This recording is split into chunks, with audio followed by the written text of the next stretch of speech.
अस्सलामुअलैकुम सामीन। 7 रमज़ानुल मुबारक और 8 मार्च है। आज की ख़बरों की शुरुआत मौलाना कारी कमरुद्दीन साहब की नमाज तरावीह की तिलावत कलाम पाक से की जा रही है। ये तिलावत बरिवायत हफ्स अन आसिम अल कोफ़ी रहमतुल्लाह ताला मिन तरीक़िल जज़री रहमतुल्लाह अलैह है।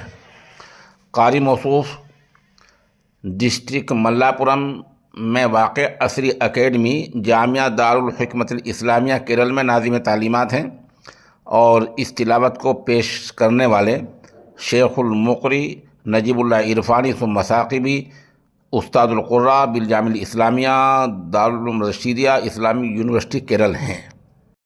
المستقيم صراط الذين أنعمت عليهم غير المغضوب عليهم ولا الضالين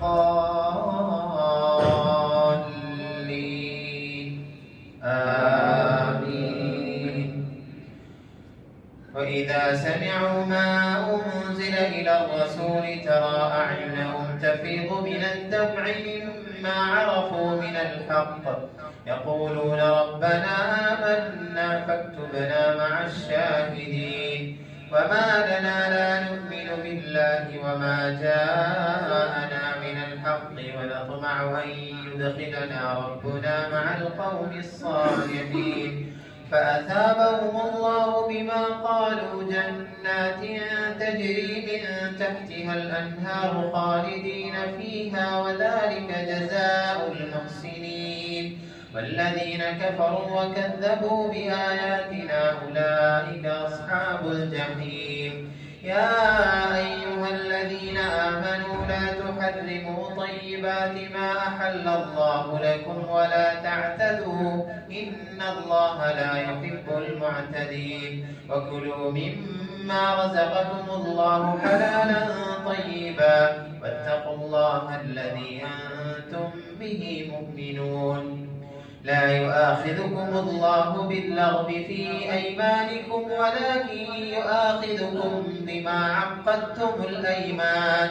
فكفارته إطعام 10 مساكين من أوسط ما تطعمون أهليكم أو كسوتهم أو تحرير رقبة فمن لم يجد فصيام 3 أيام ذلك كفارة أيمانكم إذا حلفتم واحفظوا أيمانكم كذلك يبين الله لكم آياته لعلكم تشكرون.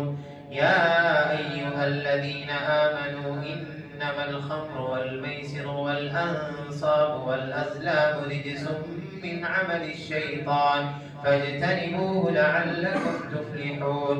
إنما يريد الشيطان أن يوقع بينكم العداوة والبغضاء في الخمر والميسر ويصدكم عن ذكر الله وعن الصلاة فهل أنتم منتهون؟ الله أكبر. الحمد لله رب العالمين الرحمن الرحيم مالك يوم الدين إياك نعبد وإياك نستعين. اهدنا الصراط المستقيم صراط الذين أنعمت عليهم غير المغضوب عليهم ولا الضالين آمين. فأطيعوا الله وأطيعوا الرسول واحذروا فإن توليتم فإنما على رسولنا البلاغ المبين. ليس على الذين آمنوا وعملوا الصالحات جناح فيما طعموا إذا ما اتقوا وآمنوا وعملوا الصالحات ثم اتقوا وآمنوا ثم اتقوا وأحسنوا والله يحب المحسنين. يا أيها الذين آمنوا ليبلونكم الله بشيء من الصيد تناله أيديكم ورماحكم ليعلم الله من يخافه بالغيب فمن اعتدى بعد ذلك فله عذاب أليم.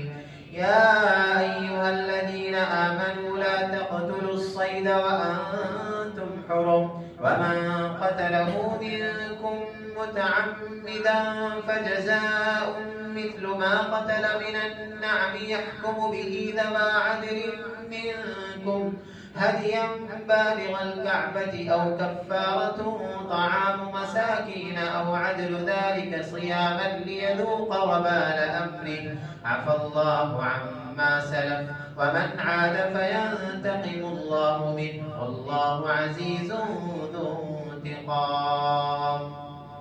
الله أكبر.